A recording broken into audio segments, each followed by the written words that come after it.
তোমরা ভাবতেছো তোমরা এখনো বাচ্চা না, আব্বা বাচ্চা না। বাচ্চা হলে এত দুষ্টামি, এত গুনাহ। তুমি যদি ছোটই হও, 16 বছর বয়সেও ছোটই হও, এত নারী দেখো কেন বাপ? ছোট মানুষ এত উলঙ্গ ছবি দেখে, ছোট মানুষ এত নর্তকী দেখে, ছোট মানুষ এত নাচ গান দেখে। তুমি তো অসভ্য। এত কম বয়সে যে এত বেশি মোবাইলে নারী ছবি, অশ্লীল দৃশ্য দেখো, তুমি তো লম্পট, চরিত্রহীন, তুমি তো অসভ্য, তুমি তো বেহায়া, নির্লজ্জ। তুমি যাকে দেখো মোবাইলের ছবি, সে তোমার মা না ফরমান? বলো একটা ছেলে, বলো তোমার মাকে দেখো। যদি মানুষের বাচ্চা হও, রক্তে যদি মানুষের রক্ত হয়, তো তুমি কল্পনা করো তো যে তোর মাকে এরকম দেখুক কেউ, তোর মাকে উলঙ্গ দেখুক কেউ, তোর বোনকে উলঙ্গ দেখুক, তোর মেয়েকে কেউ বিবস্ত্র দেখুক বেটা,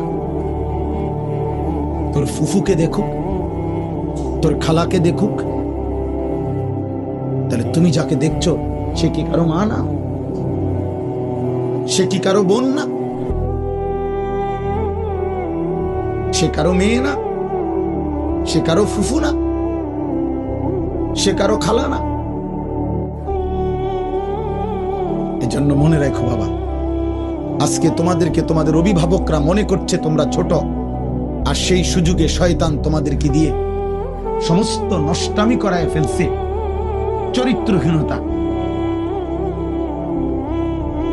চরিত্রহীনতার জেনার, ব্যভিচার, নারী ছবি, অশ্লীলতা, বেহায়াপনা।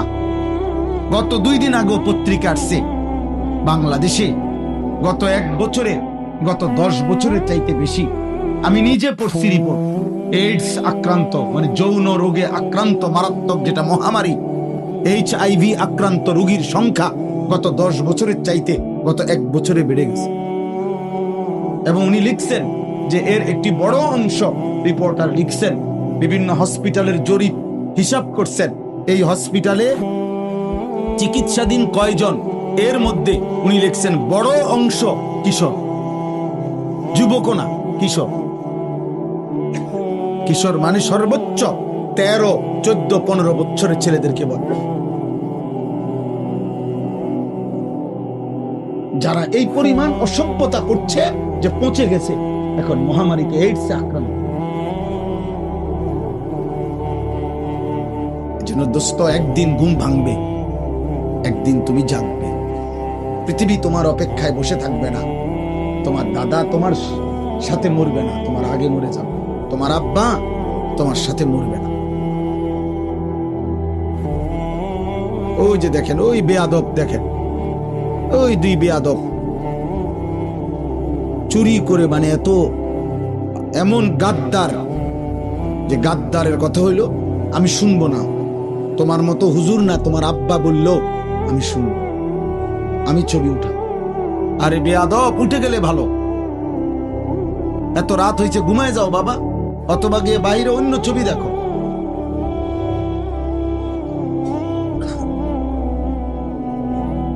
এই জন্য বললাম বাবা, এটা বুঝতে শেখো বাবা, আগামীর হায়াত অনিরাপদ হয়ে যাও।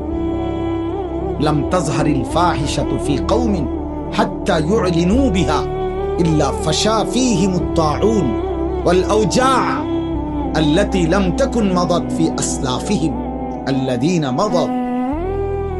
নবী সাল্লাল্লাহু আলাইহি ওয়াসাল্লাম বলেন, কোন সম্প্রদায়ের মধ্যে যদি জিনা, ব্যভিচার, নারী পুরুষ, ছেলে মেয়ের অবাধ মেলামেশা বেড়ে যায়, খোদার কসম নবী বলছেন, এটা যদি একদম খোলামেলা হয়ে যায়, ব্যাপক হয়ে যায়, আল্লাহর নবী বলেন নিশ্চিত সেই সমাজে মহামারী আসবে, তাউন, এবং এমন রোগ ব্যাধি আসবে যা তোমাদের পূর্ববর্তীদের মধ্যে ছিল না।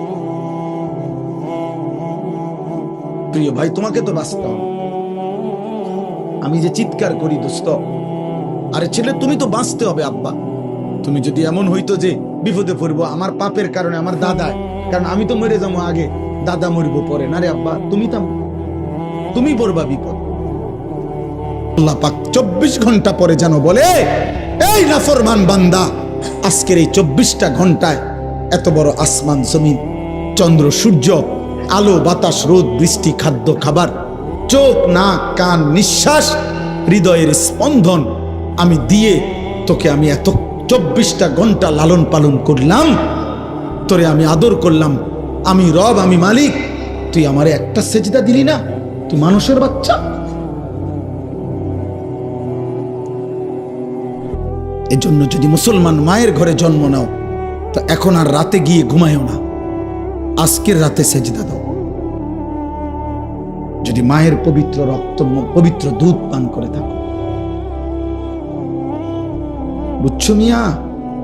জীবন জানোয়ারেরও পার হয়, রাত কুত্তারও ভোর হয়, রাত শুকুরেরও ভোর হয়, দিন কুত্তারও সন্ধ্যা হয়, সারা দিনের খাবারের চাহিদা জানোয়ারেরও পূরণ হয়, ঘুমের চাহিদা জানোয়ারেরও পূরণ হয়, থাকার ব্যবস্থাপনা কুত্তাও কোনো জায়গায় বারান্দার মধ্যে রাস্তার কোনো কিনারায় শুয়েই থাকে, একখানে না একখানে পার হয়ে যায়। জীবন একভাবে না একভাবে পার হয়েই যায় আব্বা, আখেরাত পার হবে না বাপ, আখেরাত পার হবে না আব্বা। অস্থিরতার কারণে আমরা বললাম, কষ্ট পাইবা, হাসলে কিংবা কাঁদলে, সুখে কিংবা দুঃখে মৃত্যু হয়ে যাবে, মরেই যাব আমরা, আজ কিংবা কাল। নাম ঘোষণা হবেই, মাইকে এলান হবেই, আজ সে মরল, আগামীকাল আমি মরলাম, এমন আর কি। আমরা কিতাবে পড়ছি, এক বুজুর্গ এক আল্লাহর ওলির একজন মুরিদের সাথে নিয়ে উনি দাঁড়ায়া ছিলেন রাস্তার পাশে। তো এই সময় একটা লাশের খাটিয়া নিয়া ওইখান দিয়া মানুষ যাচ্ছিল। তো ওনার মুরিদ ওনার পিসা হুজুরের সামনে বলতেছিল, ওই আল্লাহওয়ালার সামনে, যে ইন্না লিল্লাহি ওয়া ইন্না ইলাইহি রাজিউন, আহারে কার জানি লাশ, আহারে কার জানি জানাজা, সে বলছিল আর কি। তখন আমরা কিতাবে পড়ছি, ওই বুজুর্গ সাথে সাথে চোখের পানি ফেলে দিয়ে বলছে, হয় তোমার লাশ নয় আমার লাশ। মানে এটা ভাবো, আজ হয়তো তার লাশ, আগামী দিন আমার লাশ, তারপর দিন তোমার লাশ, সিরিয়াল আসবে, নাম ঘোষণা হবেই, আজ না হয়তো। প্রতিদিন প্রিয় ভাই, প্রিয় ছেলে, প্রিয় বাবা, প্রতিদিন তোমার বয়সী যুবক মৃত্যুবরণ করে। প্রতিদিন রোড অ্যাক্সিডেন্টে কিশোর যুবক মারা যায়, প্রতিদিন মোটর সাইকেল অ্যাক্সিডেন্টে কিশোর যুবকের পাও ভেঙে যায়, প্রতিদিন কবরে নওজোয়ান দাফন হয়, মাটিতে দাফন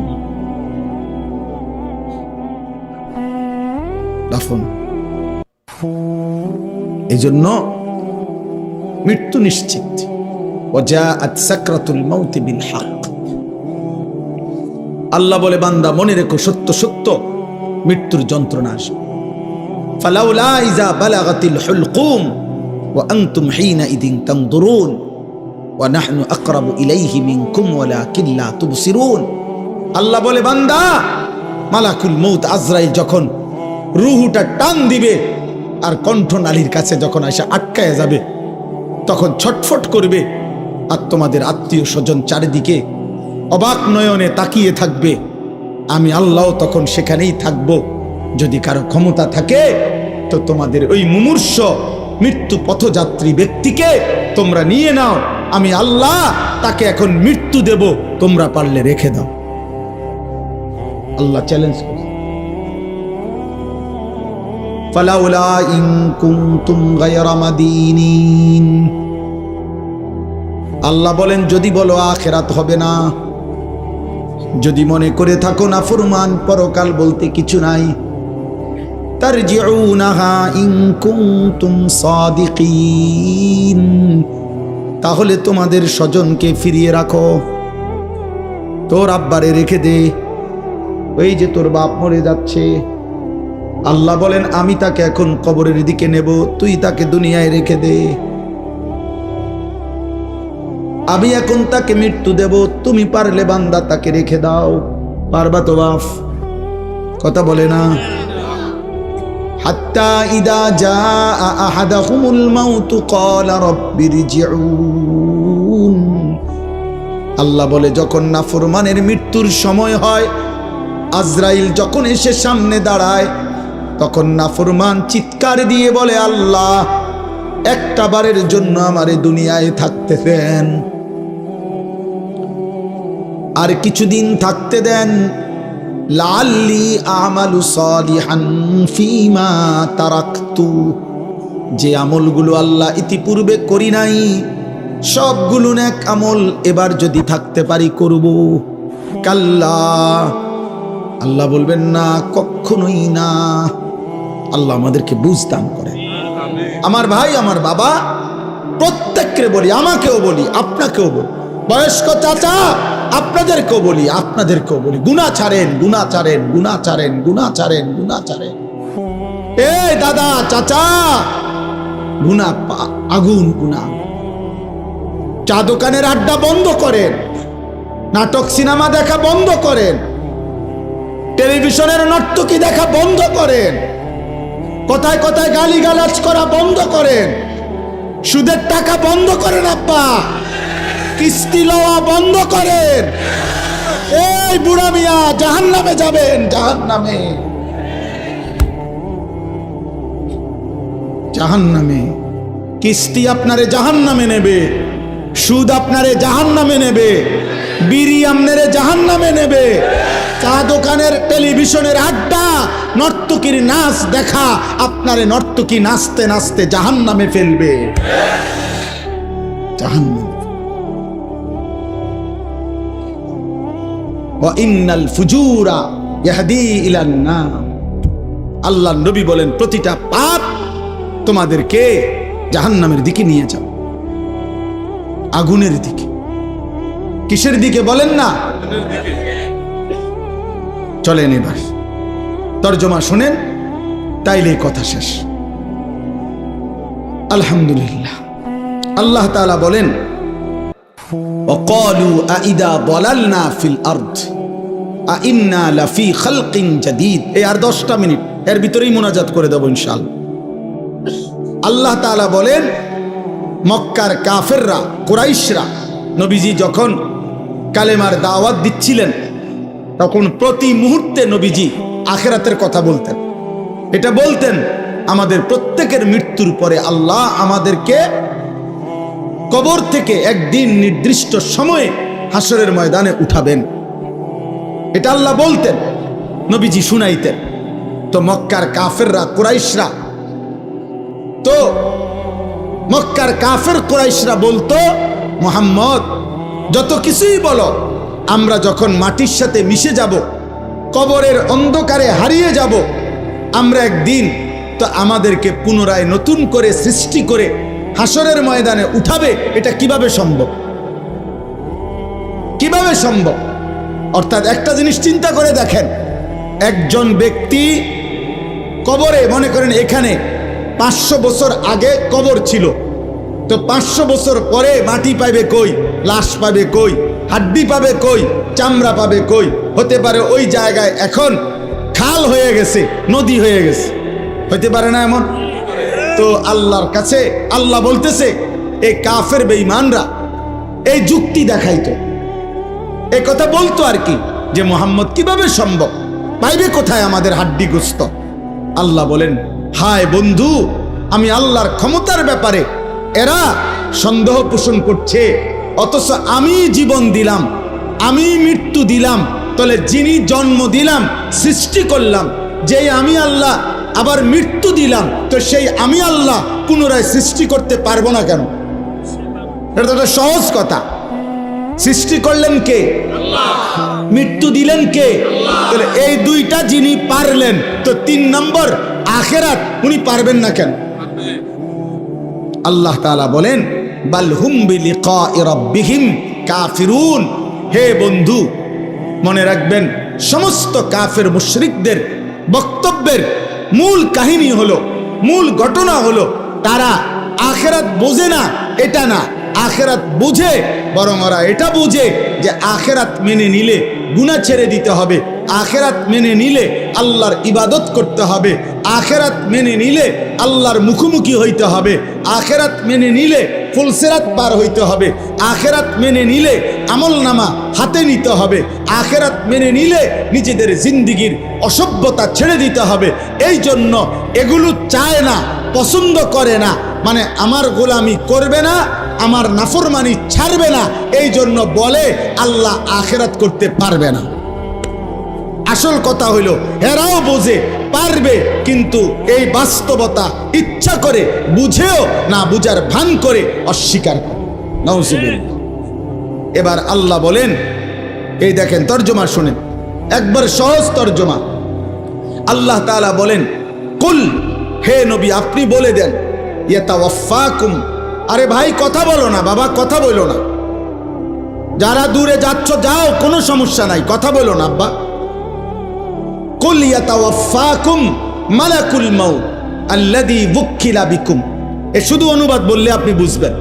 আল্লাহ বলেন, হে নবী আপনি বলে দেন, তোমাদের প্রত্যেককে আমি আল্লাহর পক্ষ থেকে নির্ধারিত ফেরেশতা মালাকুল মউত আজরাইল তোমাদের মৃত্যু ঘটাবেন, জান কবজ করবেন, মানো কিংবা না মানো, ঘুমে থাকো সজাগ থাকো, হাসো কিংবা কাঁদো, রাতে কিংবা দিনে, একাকী কিংবা প্রকাশ্যে, সুখে কিংবা দুঃখে, রাজপ্রাসাদে কিংবা কুড়ে ঘরে, আমি আল্লাহর হুকুমে আজরাইল তোমাকে মৃত্যু ঘটাবেই ঘটাবে, জান কবজ করবেই করবে কিনা বলেন? মৃত্যু হবে তো? ইতিপূর্বের মানুষগুলোর মৃত্যু হয়েছে তো, তাহলে আমাদের মৃত্যু হবে না কেন? আমার দাদা মরলো কেন, আমি মরবো না কেন? আমার বাপ মরলো কেন, আমি মরবো না কেন? তার মানে পূর্বসূরীরা মারা গেছেন, আমরাও মৃত্যুবরণ করি। সুম্মা ইলা রাব্বিকুম তুরজাউন, আল্লাহ বলেন অতঃপর তোমাদের সকলকে আমি আল্লাহর সামনে কিয়ামতের দিন একত্র করা হবে। তাইলে এই দুইটা কথা, এটাই মূল কথা। আল্লাহ বলে, বান্দা আজ যেমন চোখে দেখছ মৃত্যু হবে, এটা যেমন চোখে দেখার কারণে মেনে নিচ্ছ, অচিরেই এটাও শুনো আখিরাত হবে, সেটাও চোখে দেখবা, সেদিনও তুমি মানতে চাইবা, আবার আসতে চাইবা, কিন্তু আমি আল্লাহ ফেরত দেব না।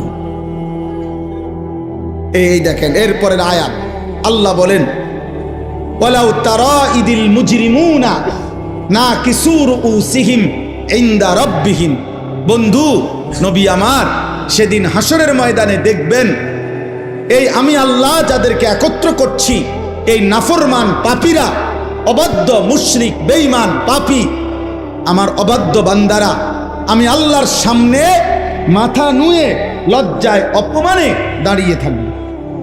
এক, দাঁড়িয়ে কি করবে?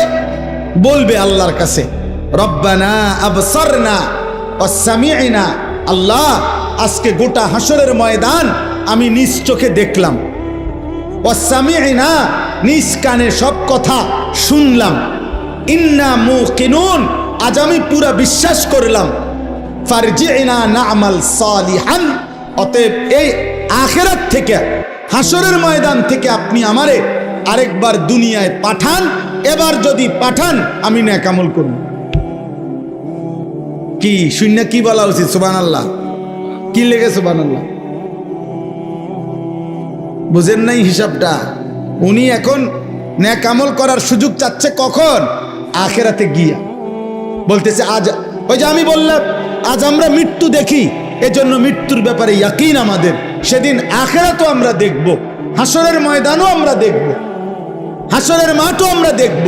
আর নাফরমান পাপী আল্লাহর সামনে মাথা নুয়ে বলবে, আল্লাহ সব দেখলাম, সব শুনলাম, মানলাম, আমারে আরেকবার দুনিয়ায় পাঠান, আমি এবার গেলে নেক আমল করব। খোদার কসম, আল্লাহ বলবেন, ওয়ালাউ শি'না লাআতাইনা কুল্লা নাফসিন হুদাহা, এই নাফরমান বান্দা, আমি তো ইচ্ছে করলে দুনিয়ায় থাকতেই তোকে বাধ্য করে আমার বন্দিগি করাইতে পারতাম। পারতো? আমাদের এই সবগুলো লোককে নামাজ পড়াইতে, সেজদা দেওয়াইতে আল্লাহ সম্ভব? আল্লাহর পক্ষে আল্লাহ পারবেন? কথা বলেন না। আমরা যারা এক ওয়াক্ত নামাজ পড়ি না, আল্লাহ আমাদের সাথে পারবে তো? আল্লাহ আমাদের উপরে শক্তি প্রয়োগ করলে আমরা সেজদা দিতে বাধ্য হব তো? কিন্তু প্রশ্ন হইল, তখন পুরস্কার দিবে কেন? যদি বাধ্যই করে, যদি আল্লাহ বল প্রয়োগ করাইয়া আমার সেজদাই করায়, তো পুরস্কার কিসের আবার?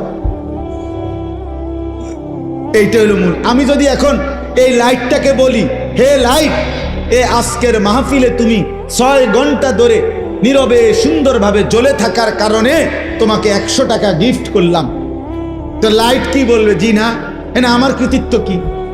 এটা সুইচওয়ালার হাতে সব। ওই বন্ধ করে দিলে আমি বন্ধ, ওই জ্বালায় রাখলে আমি জ্বালাইয়া রাখে, তো এখানে আমার ক্রেডিট কি? আমার কীর্তন পুরস্কার দিবে? পৃথিবীর কেউ এই জন্য লাইটকে পুরস্কার দিবে না। তাইলে আল্লাহ যদি আমাদেরকে জবরদস্তি করে বাধ্য করাইয়া বন্দিগি করায়, আজকে যারা যারা আমরা নামাজ পড়ি নাই, মনে করেন ভাই, আমরা ঘুমের সময় যদি ফেরেশতা একটা থাপ্পড় মারে, একটা চটকনা ঠানা চটকনা মারে, যে ওঠ একটা সেজদা দে, এক থাপ্পড়ে তো তার 14 গোষ্ঠী আর কোনোদিন নামাজ ছাড়বে না। ফেরেশতার শক্তি তো অসম্ভব। এই জন্য বললাম, তা আল্লাহ বলেন আমি চাইলে তো পারতাম বান্দা, জোর করে তো তোমারে বন্দিগি করাইতে পারতাম, কিন্তু তখন আমি পুরস্কার দেব কেন? তখন আমি পুরস্কার দেব কেন? এই জন্য আল্লাহ বলেন আমি তো সেদিন দুনিয়ায় কোরআনের মাধ্যমে, নবী রাসূলের মাধ্যমে, আমার ওয়াহির মাধ্যমে, কত লক্ষ উলামায়ে কেরামের মাধ্যমে, কত ওয়াজ, কত মাহফিল, কত জুমার বয়ান, কত চোখের পানির বিনিময়ে আমি তোমার কাছে কথা পৌঁছাইছিলাম যে বান্দা, আমারে না দেখে, আখিরাত না দেখে তুমি আজকে দুনিয়ায় আমার গোলামি করো, বন্দিগি করো। আজকে আখিরাতে আমি ইচ্ছে করেছিলাম, চেয়েছিলাম তুমি দুনিয়ায় আমারে সেজদা করবা, আজ আমি আখিরাতে নিজ হাতে তোমার হাতে পুরস্কার তুলে দেব। কিন্তু তুমি আমার কথার কদর করলা না, তুমি আমার কথা পাত্তা দিলা না। ওয়ালাকিন হাক্কাল কাউলু মিন্নি লাআমলা আন্না জাহান্নামা মিনাল জিন্নাতি ওয়ান নাসি আজমাইন। অতএব হে নাফরমান, আজ আমার চূড়ান্ত ফয়সালা, আমি আল্লাহ তোমার মতো নিকৃষ্ট নাফরমান বেঈমান মানুষ এবং জিন দিয়ে আমার জাহান্নাম পূর্ণ করব, পূর্ণ করব। আজ আমি মাফ করব না, বিচার করব। সেদিন আমি দুনিয়ায় মাফ করতে চেয়েছিলাম, আল্লাহ এখন আমাদেরকে মাফ করবে এ কথা বলছি কিনা? কথা বলেন না কেন? এ আজকেও মনে করো, তোমরা যতগুলো ছেলে, যে কয়জন এখনো আসো, তোমরাও যদি খোদার কসম আল্লাহর উপরে ঈমান ঠিক রেখে শিরিক মুক্ত হয়ে যদি তোমরা তোমাদের পিছনের জিন্দেগির গুনাহ, বেনামাজি জীবন, গুনার জীবন থেকে তওবা করে 1 ফোঁটা চোখের পানি ফেলতে পারো, খোদার কসম আল্লাহ বলে আমি তোমার 90 বছরের গুনাহ একসাথে মাফ করে দেব। আসমান পরিমাণ গুনাহ মাফ করে দেব, পাহাড় পরিমাণ গুনাহ মাফ করে দেব, সমুদ্রের ফেনা পরিমাণ গুনাহ মাফ করে দেব। তো আল্লাহ তো এখন মাফ করতে রাজি কিনা? বলে না? আমরা আপনাদেরকে বলছি কিনা? কোরআন বলছি কিনা? নবীজি শুনাইছে কিনা? তো এত কিছুই আপনাদের কলজা লড়াইতে পারলো না। আল্লাহ বলেন সেদিন আমি বলছিলাম তো বান্দা, কিন্তু আজ আমি হাসরের ময়দানে মাফ করব না। আজ তো বিচারের দিন, আজ যার যা প্রাপ্য তাই পাব, যার যা প্রাপ্য তাই পাব। আজকে হিসাবে জান্নাত আসলে জান্নাত, হিসাবে জাহান্নাম আসলে জাহান্নাম। আজ ওজনে যা আসে তাই, আজ কোনো কথা নাই, আজ কোনো কথা নাই। এই সর্বশেষ কথা হলো ফাযুকু বিমা নাসিতুম লিকা ইয়াউমিকুম হাদা ইন্না নাসিনাকুম আবাফ। আল্লাহ যখন এই কথাটা বলে ফেলবে, তখন একজন জাহান্নামী ব্যক্তির আর কোনো ভরসা থাকবে না। জাহান্নামী ব্যক্তিকে আল্লাহ সর্বশেষ বলে ফেলবে, হে আমার নাফরমান বান্দা, দুনিয়ার জীবন থাকতে তুমি আমার আখেরাতকে, আজকের এই দিনকে ভুলে গিয়েছিলে, আজ আখেরাতে আমি আল্লাহ তোমাকে ভুলে গেলাম। যাও তোমার বন্ধুদেরকে ডাকো, তোমার যারা মাস্তান বাহিনী সান্দাবাস তা করে ডাকো, তোমার না সাফাতি আছে, রামদা আছে, ডাকো। ওই যে দেখেন দোস্ত, এটা অসভ্যতা। প্রাপ্তবয়স্ক ছেলে, বালেক ছেলে একজন আরেকজনকে জড়াইয়া ধরা, এটা অসভ্যতা, এটা অশ্লীলতা, এটা বেহায়াপনা, এটা নোংরামি, এটা নোংরামি, এটা শাহওয়াতের গোলামি। হাইসো না, তামসা মনে করো না, নিজেরে নিজে নষ্ট করে দিও না। আমি বললাম কমপক্ষে 15 বছর থেকে 14-এর পরে 15 বছর বয়স যখন ছেলেটার হয়, তখন সে বালেগ হয়, তার বীর্যপাত হয় যে কোনো সময়, তখন সে প্রাপ্তবয়স্ক, তার উপরে গোসল ফরজ হয়, তখন তার ভিতরে যৌন চাহিদা পূর্ণ থাকে। তখন থেকে, সেই থেকে যেই সমস্ত ছেলে পেলে এরকম প্রচন্ড আকর্ষণে একজন আরেকজনকে জড়ায়া ধরে, এটাও সমকামিতার অংশ, এটা গুনার অংশ, এটা ভালোবাসা না, এটা বন্ধুত্ব না, এটা অবৈধ, এটা অসভ্যতা। তুমি তাকে এইভাবে প্রচন্ড ভাবে জড়িয়ে ধরবা কেন? বলবেন আপনি হুজুর আর একটু বেশি বাড়াবাড়ি। না, বাড়াবাড়ি না, বাড়াবাড়ি না, তোমারে জাহান্নাম থেকে মুক্তি দেওয়া, তোমারে ফিরাবার চেষ্টা করা, বাপ ফেরাবার চেষ্টা করা। এই জন্য দুষ্ট, কোরআনুল কারীমে আল্লাহ বলছে ওয়ালা তাকরাবুজ জিনা, শুধু জিনা করো না এটা বলে না, আল্লাহ বলছে যতভাবে হইতে পারে জিনা, ব্যভিচার, নিজের এক কথায় লজ্জাস্থানের যেই কোনো গুনাহ হইতে পারে তার কাছেও যেও না, কাছেও যেও না। এজন্য কোনো মেয়েকে দেখলে তো আর আমি তার সাথে জিনা করি নাই না, এটা ধীরে ধীরে তোমাকে জিনার দিকে নিয়ে যাবে, এর সাথে হোক আর অন্য কারো সাথে। কমপক্ষে না পারলে মন তো চাইবে, কমপক্ষে হারাম কল্পনা তো জাগবে। এই জন্য ভাই একটা ছেলেই বুঝো, আমি বড় আশা নিয়ে বলি, অনেকটা খোলামেলা বলে ফেলি, উদ্দেশ্য আমার একটাই, কেউ ফিরুক, কেউ ফিরুক, কেউ বদলাক, কেউ বদলাক। আজকে বললাম না, মা বাবা সবাই আমরা অভিভাবক শ্রেণী, আহারে আমাদের 14-16 বছরের ছেলে পেলেদেরকে সম্পূর্ণ ওর হাতে ছেড়ে দিছে, ছেলেটাকে পুরোপুরি তার নিজের হাতে তুলে দিছে। বাবা তোমার চুল, তোমার পোশাক, তোমার কোন জামা ভাল লাগে, কোন গেঞ্জি ভাল লাগে, কোন প্যান্ট ভাল লাগে, তুমি খাইবা কি, কাকে পছন্দ করবা, কোন বন্ধুদের সাথে চলবা, বিকালে আড্ডা দিবা কোথায়, রাতে আড্ডা দিবা কোথায়, সব কিছু তোমার পছন্দ। তো your wish your life, your life your wish, তোমার জীবন তোমার পছন্দ, যার সাথে মন চায়, যা মন চায় তুমি নষ্ট হইয়া পচ্চা গইল্লা যাও, টাকা লাগলে আব্বার কাছ থেকে নিও, ভাত লাগলে তোমার মার কাছ থেকে গিয়ে খাই, শেষ। পেটে বুক লাগলে মায়ে রান্না করে রাখছে, আইসো ভাত খাইয়া যাইও, টাকা লাগলে তুমি সত্য বললা পারো, মিথ্যা বললা পারো, আমি আব্বার থেকে টাকা নিয়ে যাও, খালাস, এবার তোমার জীবন তুমি গড়ো। না না, এই পৃথিবীর ইতিহাসে সৃষ্টির প্রথম থেকে নিয়ে আজ পর্যন্ত মানুষের জীবন গঠনে তার উপরে কারো তত্ত্বাবধান থাকতে হয়, কেউ তাকে ধরে রাখতে হয়, কেউ তাকে টেনে ধরতে হয়, মন্দ পথ থেকে ফিরাইতে হয়, উত্তম পথে চালনা করতে হয়, নাইলে হয় না। নিজে নিজে মানুষ হয় না, নিজে নিজে জানোয়ার হয়, নিজে নিজে জানোয়ার। এই জন্য গাভীর বাচ্চা, গাভী বাছুর, আপনার 2 বাজারে গাভীর বাছুর হওয়ার 1 মাস পরেই 2 মাস পরে গাভী বেচালা, কোনো অসুবিধা নাই। বাছুর এটা এমনি আমনের এক দৌড়ায় মরে 1 মাস খাইয়া এটা বাচ্চা যাবে, কারণ এর কোনো তরবিয়তের কিছু নাই, এর কোনো আখলাক গঠন, চরিত্র গঠন, জীবন গঠনের কোনো বিষয় নাই। কিন্তু মানুষের বাচ্চা আর গাভীর বাচ্চা এক না। মানুষের বাচ্চা কারো তত্ত্বাবধানে থাকতে হয়, বাবা খেয়াল রাখতে হয়, মা খেয়াল রাখতে হয়, অভিভাবক খেয়াল রাখতে হয়। আমি ঘরের বারান্দায় বসছি, আমার মা আমার ডাক দিয়ে ভিতরে নিয়ে আসছে, আব্বা ভিতরে আইয়া বইল। আমি বলছি মা কি হইছে? মা বলছে ফুত, ওই বাসার কাজের মেয়ে তোর দিকে তাকায় ছিল, মা দেখছি, এই জন্য তোরে ডাইকে নিয়ে আসছে। আমার পুরা জীবনে আমি একটা টুপি, লাল 4টা ফুলওয়ালা, একবার একটা টুপি করছিলাম, আমার আব্বা আমার টুপি খোলায় ফেলছে। বলছে না আব্বা ঠিক আছে, আমি জীবনে কোনোদিন বাবা সাদা টুপি ছাড়া অন্য টুপি পরি নাই, তুইও পরিস না আব্বা, না জায়েজ না। রঙিন টুপি কি নয়, হারাম বলতেছি না, কিন্তু বাবার একটা কি কথা, খুলে ফেলছে। আমি জীবনে একবার শুধু একটা পাঞ্জাবি আপনার এই বুতামের কাছে এমব্রয়ডারি করা এদিক দিয়া রেডিমেড একটা পাঞ্জাবি কিনছিলাম।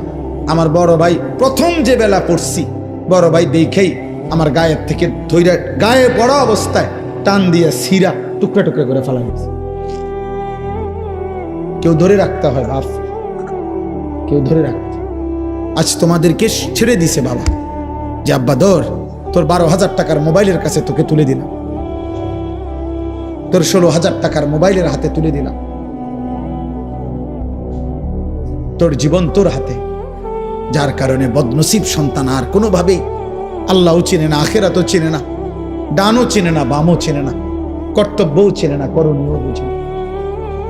কি খায়, কি করে, কার মতো চুল রাখে বলতেও পারত না। বাস্তবতা এটা, মানে তার তো কোনো অভিভাবক নাই। কে তার চুল ঠিক করে দিবে? কে তার চেহারা ঠিক করে দিবে? কে তাকে বুঝায় দিবে যে দাড়ি লম্বা করো? কে তাকে বুঝায় দিবে মুছ ছোট করো? কে তাকে বুঝায় দিবে টয়লেট পেপার ব্যবহার করো? আমি তো আলহামদুলিল্লাহ আমার 9 বছরের বাচ্চাকেও এখনো বলি, আব্বু টয়লেট পেপার নিছো কিনা? ওরে বারবার মনে করাই দিছি। ফজরের নামাজে আলহামদুলিল্লাহ এমনি বুঝাচ্ছি, দাঁড়ায় থাকি তো ছেলে আমার উঠলে বাপ্পু তজু করে তো মসজিদের জামাতে যাইতে চেষ্টা করি। এটা আমার জিম্মাদারি। আপনাদেরকে কিছু বলা, এটা যদি আমার দায়িত্ব হয়, আমার সন্তানকে ঈমান আমল শিখানো, আমার বিবির ঈমান আমলের দিকে নজর রাখা, আমার মেয়ের ঈমান আমলের দিকে নজর রাখা, খোদার কসম এটা আমার আপনাদের চাইতে বেশি দায়িত্ব। আপনাদেরকে বলা এটার চাইতে ওইটা আমার কি বেশি দায়িত্ব। অতএব শেষ কথা এটাই, আযুকু আযাবাল খুলদি বিমা কুনতুম তা'মালুন। আল্লাহ বলে, বান্দা সেদিন তুমি আমাকে ভুলে গেছিলে, আজ আখিরাতে আমি তোমাকে ভুলে গেলাম। অতএব অনন্তকালের জন্য আযাবাল খুলদ, খুলদ মানে অনন্তকাল, অনন্তকালের জন্য তুমি তোমার মন্দ কর্ম নাফরমানির বদলায় জাহান্নামের আযাব ভোগ করতে থাকো। যা নাফর, আজ তোকে আমি চিনি না, যা। এবার তোর কোন বাপ থাকলে তুই বল গিয়া তোর বাপের সুপারিশ করতে, যা, তোকে জাহান্নাম থেকে বাঁচাই। আল্লাহ যদি কারো জাহান্নামের ফয়সালা দেয় তাকে ফিরাবে কে? নবী তো সুপারিশ করবে, নবী ফয়সালা দেবে না। আপনি না বুঝলে আবার জিগায়েন বালা হুজুরে, বুঝের হুজুরে জিজ্ঞাসা করে, বুঝমান আলেমকে। নবী সাল্লাল্লাহু আলাইহি সাল্লাম সুপারিশ করবে। সুপারিশ মানে ফয়সালা, সুপারিশ মানে আবেদন, আবেদন। দরখাস্ত মানে ফয়সালা। দরখাস্ত কারো কাছে দিতে হয়, অন্য কেউ এটা কি করে? মঞ্জুর করে। তো নবী তো সুপারিশ করবেন, ফয়সালা দেবে কে? আল্লাহ, আল্লাহ, আল্লাহ। এজন্য নবীজিকে আল্লাহ বলছে, বন্ধু এ পরিমাণ আমি জাহান্নাম থেকে মুক্তি দেব, আপনার উম্মত জান্নাতে আমি এত বেশি পরিমাণ দেব, আপনার মুখে হাসি ফুটবে। আপনারে খুশি করাবো, আপনারে নারাজ করব না। আল্লাহ আমাদের প্রত্যেককে ঈমান আমল দান করেন। আল্লাহ আমাদের প্রতিটা সন্তানকে কবুল করেন। এই মাদ্রাসা আল্লাহ কবুল করেন, এই এতিমখানা আল্লাহ কবুল করেন। এই মাদ্রাসা আল্লাহ সরকারি মাদ্রাসা, এখন দাখিল না আলিম, দাখিল মাদ্রাসা আল্লাহ কবুল করে নেন। আলহামদুলিল্লাহ আমার ভাই হাফিজ ইয়াসিন ভাই, মৌলানা ইয়াসিন ভাই দীর্ঘদিন যাবত এই মাদ্রাসা হেফজখানা নিয়ে মেহনত করছে। আলহামদুলিল্লাহ সেই নাসির ভাই যখন আমার কাছে গেছিলেন, বলছিলেন, সেই থেকে নিয়ে নিয়মিত আমরাও মাঝে মধ্যে যখনই সুযোগ পাই আসতে চেষ্টা করি। আজকেও সেই সূত্রে আসলাম। আমরা আপনাদেরকে ভালোবাসি, আপনারাও আমাদেরকে মহব্বত করেন, আমরা জানি। প্রিয় যুবক ভাই, নওজোয়ান ভাই, সবার কাছে বলি, আব্বা এমন সুন্দর জীবন নষ্ট করো না। এই পৃথিবীতে চরিত্রহীনতায় মৃত্যু হইলে নারী, ছবি, জিনা, ব্যভিচার, মদ, জুয়া, অসৎ চরিত্র নিয়ে দোস্ত মৃত্যু হলে খোদার কসম আব্বা তোকে কেউ মনে রাখবে না, তোরে কেউ মনে রাখবে না বাপ। কোন নাফরমানকে পৃথিবী মনে রাখে না রে বাপ। কোন পাপীকে পৃথিবী সম্মানের সাথে স্মরণ করে না। ফেরাউনের নামে পৃথিবীর কোন কুত্তার নামও নাই। নমরুদের নামে পৃথিবীর কোন কুত্তার নামও নাই। কিন্তু যখন জীবিত ছিল তখন তো দুনিয়া ভোগ করছে, করছে না? ফেরাউন তো বাদশাহ ছিল, তো হে কি ভানি ভাত খাইছে? সে কি শুধু ডাল ভাত খাইছে? নমরুদ তো বাদশাহ ছিল,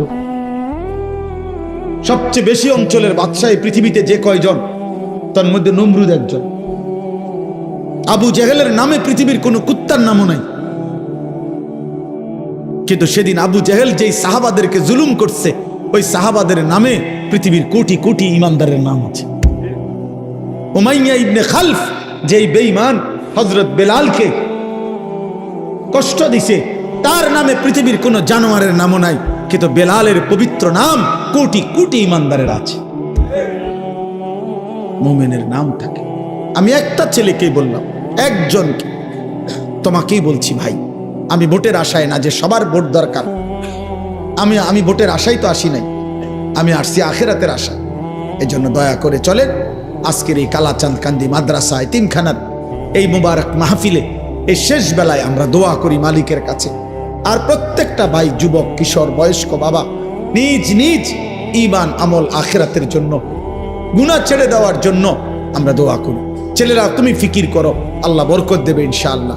প্রতিদিন আমি আশার খবর বলি, প্রতিদিন এই গুনার রাজ্যে, গুনার এই সয়লাবের মধ্যেও প্রতিদিন উল্লেখযোগ্য পরিমাণ ছেলে পেলে, কিশোর, যুবক, মুসলিম প্রত্যেক দিন আলহামদুলিল্লাহ বাংলার জমিনে গুনাহ আর অসভ্যতা ছেড়ে দিয়ে আল্লাহর পথে ফিরতেছে আলহামদুলিল্লাহ।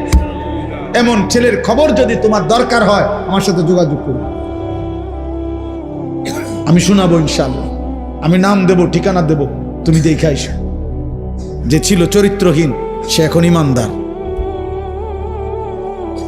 যে মেয়ে ছাড়া নারী ছাড়া বুঝতো না সে এখন পাক্কা তাহাজ্জুদের রাত গভীরে চোখের পানি ফেলে সেজদা। মনে করো না 2-4 জন ফালতু লোকের কারণে, 2-4 জন চরিত্রহীনের কারণে পৃথিবী ইসলাম আটকায় যাবে না। বাস ইসলাম আছে, ইসলাম থাকবে, আল্লাহর দ্বীন থাকবে। আবু জেহেল সেদিন বিরোধিতা করছে, আবু জেহেল নাই, ইসলাম আছে। আবু লাহাব নাই, ইসলাম আছে, আছে না? এই জন্য আমাদের কেউ যদি না মানি, এ কারণে ইসলাম ঠকবে না, দ্বীন ঠকবে না, আল্লাহর কোরআন ঠকবে না। কে ঠকবে? আমরা, আমি ঠকব। আল্লাহ আমাদেরকে মাফ করে দেন। আমার জন্য দোয়া করবেন, আমার মাদ্রাসার জন্য দোয়া করবেন। আমার যে ছোট্ট মাদ্রাসা কুমিল্লা ক্যান্টনমেন্ট ময়নামতি সাহেবের বাজার, প্রতি মাসের 2য় শনিবার মাসিক ইসলাহি মাহফিল হয়। আগামী শনিবার 13ই ডিসেম্বর ইনশাআল্লাহ সকাল 10টা থেকে 12:30 পর্যন্ত মহিলাদের জন্য বয়ান হয়। আসর থেকে এশা পুরুষদের জন্য বয়ান হয়। ছেলেদেরও দাওয়াত দিলাম, বাবাদের কারো সুযোগ থাকলে যাওয়ার চেষ্টা করবেন। আমার একটা দোয়া চাই বিশেষভাবে। আমি একটা 1 মিনিটে বলি, আমার জীবনের একটা বড় স্বপ্ন, মুসলিম কিশোর যুবক ছেলেরা আল্লাহর দিকে ফিরবে, আল্লাহর দিকে ব্যাপকভাবে ফিরবে, নামাজি হবে, আগামী দিনে ইনশাআল্লাহ মাহদির পক্ষে লড়বে, এমন একটা স্বপ্ন আশা নিয়ে মুসলিম কিশোর যুবকরা যেন ব্যাপকভাবে ওযু, নামাজ, ঈমান, আমল, আখলাক, চরিত্র শিখতে পারে। এজন্য আমি একটা ভিন্ন উদ্যোগে আমার মাদ্রাসায় 118 শতক জায়গা একসাথে আমি কিনছি, প্রায় 2.5 কোটি টাকার উপরে জায়গার দাম, মাটির দাম। একটা উদ্দেশ্য, এই স্কুল, কলেজ, ইউনিভার্সিটি সহ সর্বস্তরের মুসলমান যেন বছরের যেই কোনো দিন, যার যেটুকু সময় আছে, এটুকু সময় যখনই আসবে কিছু না কিছু দিন শিখবে। ওযু, নামাজ, সূরা, কেরাত, দোয়া, কালাম, এরকম একটা আশা নিয়ে আমি একটা পূর্ণাঙ্গ বড় মাদ্রাসা করতে চাই। আমার স্লোগান, যে আসবে যখন দিন শিখবে তখন, যার সময় যতক্ষণ দিন শিখবে ততক্ষণ। শুক্রবার অনেকের ছুটি আছে, শনিবার অনেকের ছুটি আছে, কোনো পরীক্ষার বন্ধ আছে, সে ওযু শিখুক, নামাজ শিখুক। আলহামদুলিল্লাহ আমরা গত এই 1 বছরে আপনার 2 বার আমরা স্কুলের ছেলেদের জন্য আমাদের মাদ্রাসায় কোর্স করাইছি। এই পর্যন্ত প্রায় 450 ছেলে, না 350, 150, 500 ছেলে মোট এই পর্যন্ত আলহামদুলিল্লাহ 2 বারে আমাদের 30-32 জন ওস্তাদের কাছে 3 দিন লাগাতার থাইকা। আমাদের মাদ্রাসা যখন বন্ধ দেয়, এই বন্ধের সময় আমরা 3 দিনের আয়োজন করি। এই বন্ধে আপনার আলহামদুলিল্লাহ ওযু, নামাজ, সূরা, কেরাত, 4টা সূরা, প্রয়োজন পরিমাণ কিছু সুন্নত আমল, ওযু, ইস্তেঞ্জা, টয়লেট, বাথরুম, ঢিলা, কুলুক, পাক নাফাকের কিছু মাসআলা আমরা তাকে দিবারাত্রি প্রতিদিন 11 ঘন্টা করে কোর্সের মাধ্যমে 3 দিন লাগায়া শিখাইছি। আলহামদুলিল্লাহ, আলহামদুলিল্লাহ, আলহামদুলিল্লাহ। ফজর ক্যাম্পেইনের কাজ করি আমরা সারা বাংলাদেশ জুড়ে। আমাদের একটা স্বপ্ন যে ফজরের নামাজে মুসল্লি বাড়বে, কিশোর যুবক ফজরের নামাজ পড়বে, এটার একটা ক্যাম্পেইন করি, মানে প্রচারণা করি। আলহামদুলিল্লাহ, যে একটা যুবক সিদ্ধান্ত নিবে যে সে নিজে ফজর পড়বে, আরো সাথীদেরকে একজনকে সে ফজরের নামাজের জন্য ডাকবে। আমার একটা উদ্দেশ্য হলো এই যে আমি এটা দেখলাম, কি নাম, সমাজের জাগ্রত নাগরিক স্বজন, এই যারাই আয়োজন করেছেন, এটা আপনাদের কাছে আমার অনুরোধ, মানুষের কল্যাণ করতে হয় দুইভাবে। এক হলো আর্থিক সেবামূলক কল্যাণ, আরেকটা হলো জীবন পরিবর্তন আখেরাতমূলক কল্যাণ। একটি মুসলিম সংগঠন যেই হোক, যেখানে হোক, তাদের প্রথম দায়িত্ব হইল মুসলমানদের ঈমান আমল আখেরাতমুখী জীবন গঠনের কোনো না কোনো চেষ্টা করা। আর দ্বিতীয় দায়িত্ব হলো তাদেরকে সেবামূলক, অসহায়, গরিব, এতিম, দুস্থ, বিপদগ্রস্ত, বন্যার্থ, যেই কোনো ক্ষেত্রে তাদের পাশে দাঁড়ানো, আর্থিক সহযোগিতা করা, এটা একটা দায়িত্ব। আর জীবন পরিবর্তন একটা দায়িত্ব। এই জন্য এই ফজর ক্যাম্পেইনের কাজ আপনারা করতে পারেন। আলহামদুলিল্লাহ, যে একটা যুবক একজন যুবককে ডাকবে, তুমিও পড়বা, তুমি তোমার একজন বন্ধুকে ফজরের নামাজের জন্য উঠাইবা। এই তোমরা 2 জন হইলে, তোমরা 2 জন আবার 2 জনকে বললে 4 জন হবে, 4 জন বললে 8 জন হবে, 8 জন বললে 16 জন হবে। এটা কোনো দল না, আগামী নির্বাচনে প্রার্থী হমু এমন কিছু না, শুধু আখেরাতের জন্য, নামাজের জন্য। এটা আমি অনুরোধ করলাম। আমার অনুরোধ, আমরা প্রত্যেকে আখেরাতমুখী ভালো কাজের সাথে অংশগ্রহণ করব ইনশাআল্লাহ। আমার ওই মাদ্রাসার এই বিশাল জায়গা, আলহামদুলিল্লাহ, এটার জন্য দোয়া করবেন। আর্থিকভাবে যদি কারো সুযোগ হয় সহযোগিতাও করবেন। এই 2.5 কোটি টাকার জায়গা, অনেক আল্লাহর বান্দা সারা বাংলাদেশ থেকে যে যেমনে যেটুকু দিচ্ছে, আমরা সুদ করতেছি, প্রায় 1.5 কোটি টাকা সুদ হয়েছে, আরো বাকি আছে অনেক টাকা। 4200 টাকা এক মুসল্লা পরিমাণ, নামাজের জায়নামাজ পরিমাণ জমির মূল্য। এই টাকাটা আমরা একটা কাগজের মাধ্যমে প্রচার করি, যদি কেউ দেয় আমরা তাকে আমাদের মাদ্রাসার আজীবন উন্নয়ন সদস্য হিসেবে উনার নাম উঠাই। প্রতিটা দোয়ায় সাদকায়ে জারিয়ার সওয়াব হিসাবে উনি ইনশাআল্লাহ পাইতে থাকবে, কম বেশি আরও হইতে পারে। যে জন্য বললাম, আপনারা আমারে মহব্বত করেন, আমিও আপনাদেরকে মহব্বত করি। আল্লাহ আপনাদের প্রত্যেককে ভালো কাজে, নেক কাজে অংশগ্রহণ করার তৌফিক দান করেন।